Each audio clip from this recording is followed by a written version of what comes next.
రోటి పచ్చడి అంటే ఎంతమందికి ఇష్టం కామెంట్ చేయండి అబ్బా ముందైతే. నోట్లో నీళ్ళైతే ఊరుతుంటాయి.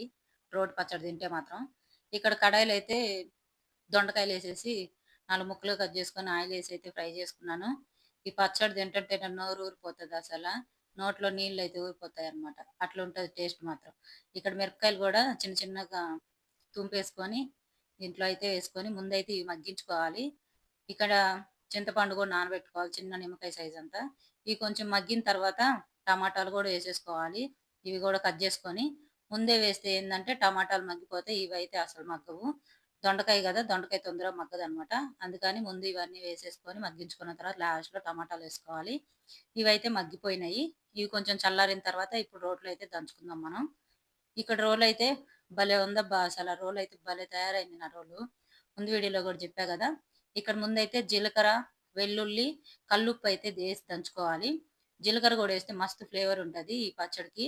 నేనెప్పుడు అయితే ఇట్లాగే జేస్తాను. పచ్చళ్ళు ఏసేటానికి జీలకర్ర, వెల్లుల్లి, కల్లుప్పేసి అలాగే చింతపండు గూడా నానబెట్టింది వరకి నీళ్లు గాకుండా ఒట్టి నానింది చింతపండు ఉంటది గదా! అది గూడా వేసి దంచేస్తాను. ముందు ఇట్లా దంచితే మంచి ఫ్లేవర్ అయితే వస్తది దంచేటప్పుడే. అలాగే దొండకాయలు, పచ్చిమిరపకాయలు సెపరేట్ చేసేసాను. టమాటాలు కూడా పక్కన పెట్టేసి ముందైతే ఇవి దంచేసుకుంటాను. ఇవి దంచుకున్నప్పుడే మంచిగా ఫ్లేవర్ బావుంటది గదా! వెల్లుల్లి తగులుతా ఉంటది. ఇందులో అయితే నేను ఉల్లిపాయ ఎయట్లేదు. వెల్లుల్లి ఫ్లేవరే బావుంటుంది దీంట్లో. అవి గూడా ఒక 4, 5 రెబ్బలైతే వేసేసాను. ఇలా అయితే పచ్చడి దంచుకున్న తర్వాత లాస్ట్‌లో టమాటాలు గూడా వేసేసుకొని బాగా కచ్చపచ్చగా దంచుకున్నామంటే అబ్బా! ఇంతే.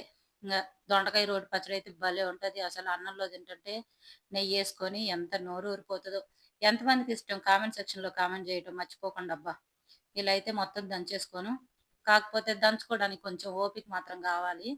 దంచుకొని ఇట్లా రోటి పచ్చళ్ళు చేసుకొని తిన్నామంటే నెక్స్ట్ లెవెల్ అంతే. మిక్సీలో యేసుకునే దానికంటే కూడా రోటి పచ్చడిలో యేసుకొని దంచుకుంటే మాత్రం కొంచెం టైం పడతదంతే. Timing process. ఇలా దంచేసుకొని చక్కగా ఇట్లా వేడి వేడి అన్నంలో పచ్చడేసుకొని, నెయ్యేసుకొని తింటే అసలు భలే ఉంటది.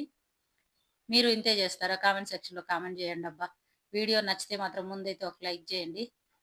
ముద్ద ముద్దగా తింటుంటే భలే టేస్ట్ అనిపిస్తది. కారం కారంగా టేస్ట్ భలే అనిపిస్తది నెయ్యేసుకొని. Please like and subscribe. Bye.